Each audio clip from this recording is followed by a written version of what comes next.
Well, good morning to you all, and welcome to Green Christian's daily time of prayer for COP29. My name's Andrew Norman. I'm chaplain of Green Christian.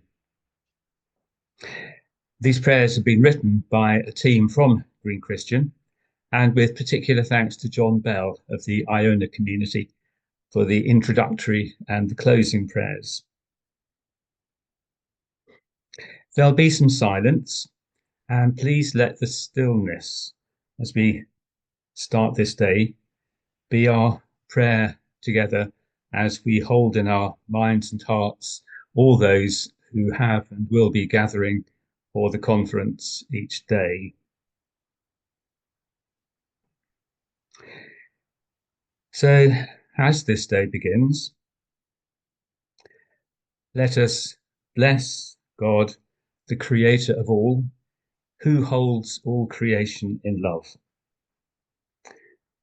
And please do stay muted, but if you could just join in on your own, but with us all, with the response, we bless you.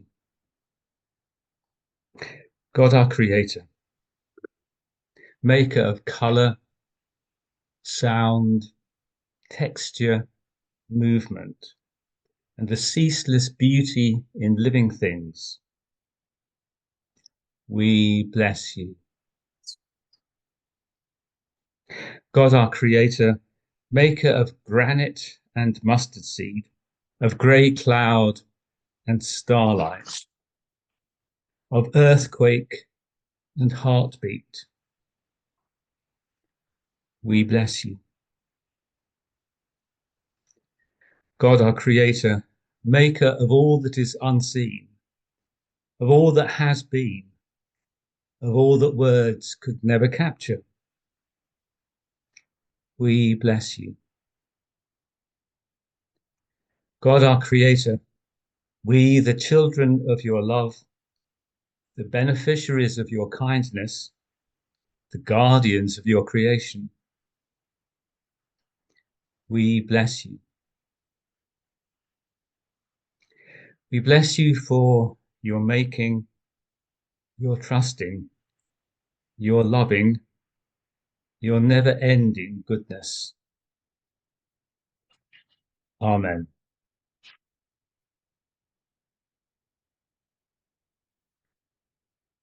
Today sees the beginning of the annual United Nations International Climate Conference, which, as you know, this year is called COP29. COP stands for Conference of the Parties, and the parties are all those countries that have agreed to take action to limit climate change. This time they're meeting in Baku, capital of Azerbaijan, which is situated at the boundary of Eastern Europe and Western Asia. The conference begins with an opening plenary session for subsidiary bodies, and these are organisations who will be able to assist and inform the central process. So let's take a moment quietly to hold them prayerfully in our minds. And not just as if they were only anonymous official bodies, but thinking of the individuals behind the acronyms, the people will be gathering this morning with their own personal hopes and fears, and preoccupations, and who will be aware of the many challenges that face the conference in the days ahead. Let's pause in silence for a minute and pray.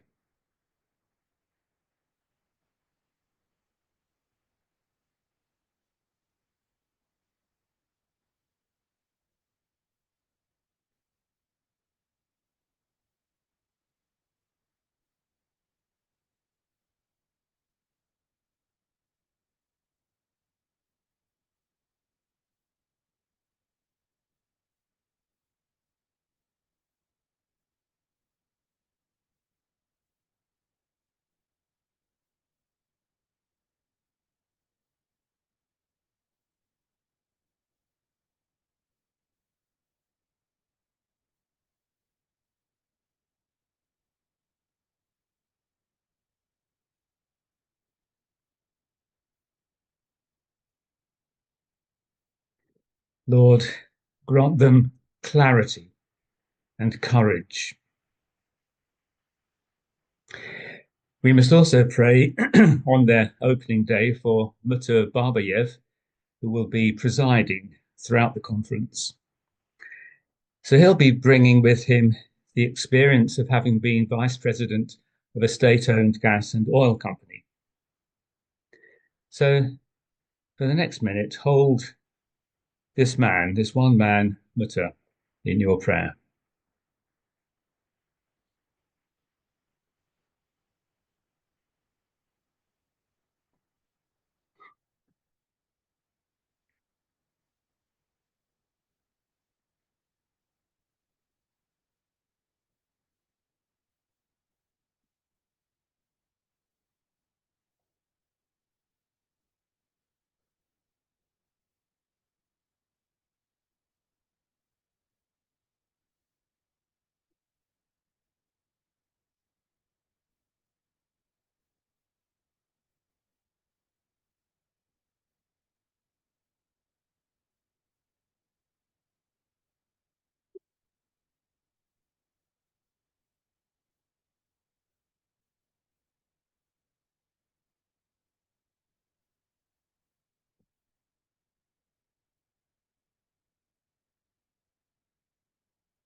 And Lord, grant him clarity and courage.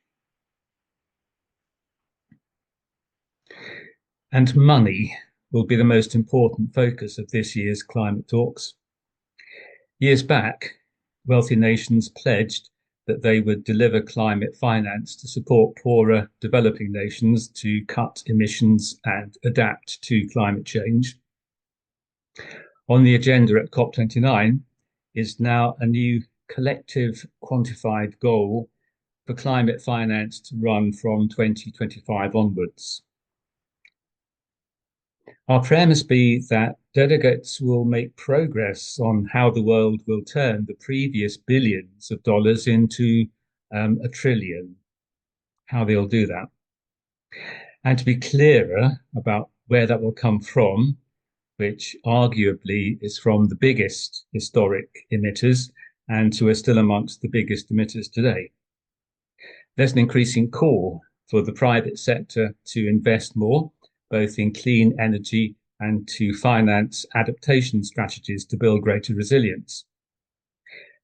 Greenpeace are among those who called for a global levy on those fossil fuel companies who have actually profited from Russia's invasion of Ukraine.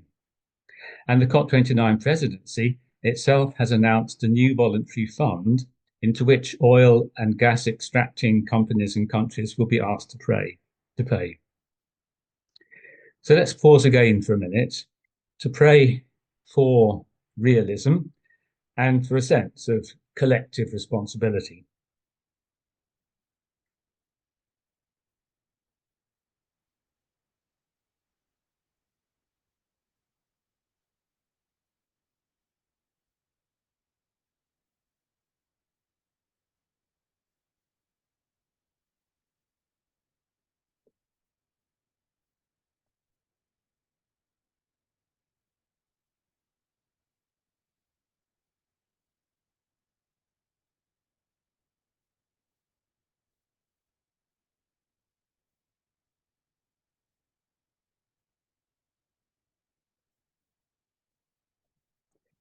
As they gather and as they face these calls, Lord, grant them clarity and courage.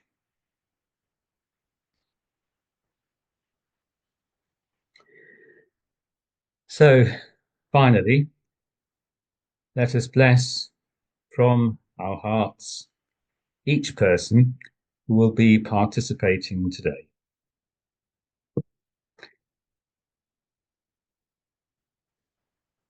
Loving Creator, at this moment in Earth's history, when humanity must take account of Earth's destiny, give to those leaders who gather in Baku a sense of urgency, a perception of necessity, and the wisdom and will to secure the health and well-being of the world at whatever the cost to wealth, political advantage, or prestige. Amen. Thank you for joining us, and we look forward to seeing you at the same time tomorrow. Have a good day, everybody.